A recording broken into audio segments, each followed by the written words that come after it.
New Genesis has been out for a while, and we finally got our hands on Bouncer last week. And I, for one, have been having a ball with this newest implementation. So without further padding, this is the state of Bouncer in NGS.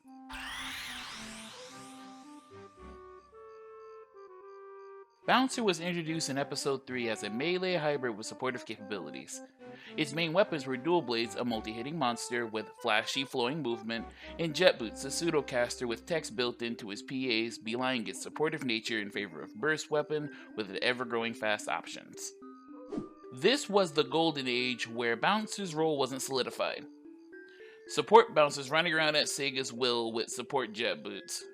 One who believed Bouncer was a DPS and completely shirked Jet Boots until Type Zeros became prevalent. And then there was the craft craze that threw the entire game for a loop. Yeah, boy. The class was growing with a steady player base with these options.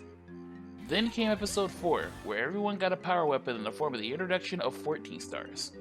14 stars were a power-up to some main gimmick of your class that exacerbated its worth to make it a do-or-die option for its time.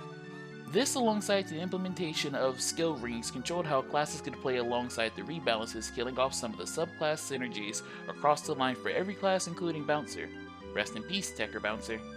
This came with a significant fall-off as Bouncer began to be left in the dust. Glitches kept his secrets, or possibly just unheard because of its poor player base and lack of concern. But hey, for everyone else, Jupiter Till is pretty shiny, right? That's why you play Bouncer, right? Episode 5 introduced a significant shift in speed, aggression, and a minor shift in the damage taken from enemies. With the introduction of successor classes, there was now a significant gap in gameplay that changed the paradigm of the game as a whole. Bouncer saw a significant change in duration of this episode, but none to match the tempo the game was heading towards.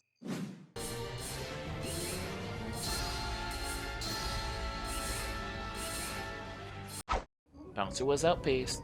With glitches still rampant, it became very apparent Bouncer was destined to be left in the dust. Come Episode 6, an even more significant shift in speed, aggression, and damage was introduced, as well as subclass usable successors that breathed new life into Bouncer alongside with a cursed weapon giving us the Jet Boot equivalent of Jupiter Tillis. This Band-Aid Jet Boot, Serpent Cleansers, had a potential that sped up Vento Jig and pigeonholed a higher level of Bouncer play into glitches to make that speed apply to later, more powerful Jet Boots. Meanwhile, everything else wanted to two-shot you, and your new gameplay core removes most safety nets aside from iframing out of harm's way at the risk of DPS loss.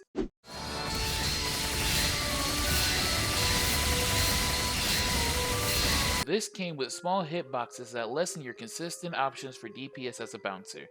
If Episode 5 didn't alienate people willing to try this class, Episode 6 would be that nail in the coffin. Bouncer in the ends of Episode 6 finished out PSO2 as a squishy, lower mid-tier DPS for relatively high effort, dictated higher levels of play trapped behind glitches, and of course, still the class I love and main into the end of days. Honestly, when NGS was announced, I groaned. I get to watch my class be awful twice? Will they keep the things that worked and then finally address the issues that Bouncer had? Would I be left with a new lifeless husk bearing the name? Only time could tell. I joined the NGS craze maybe a month or so before Bouncer's implementation. I had been stuck on Fighter, enjoying my delicious double counters, but somewhere in the back of my head, things weren't right. All the classes thus far had counters. Everything was moving and acting like successors.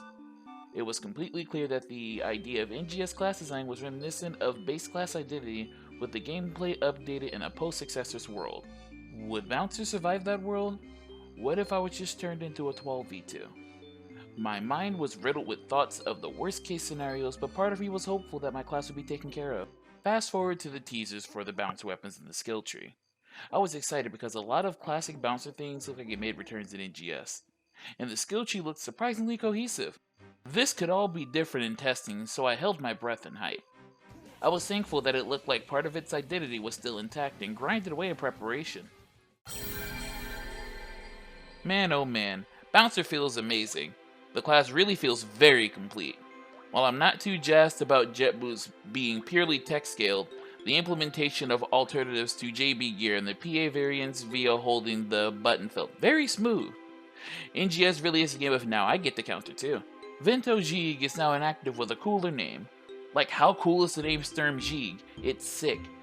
Dual Blade's no slouch either, with new Photon Blade Fever being called Fanatic Blade, still doing significant DPS while most PAs are competitive with interesting variants. Everything is coming all together, and I'm all about it.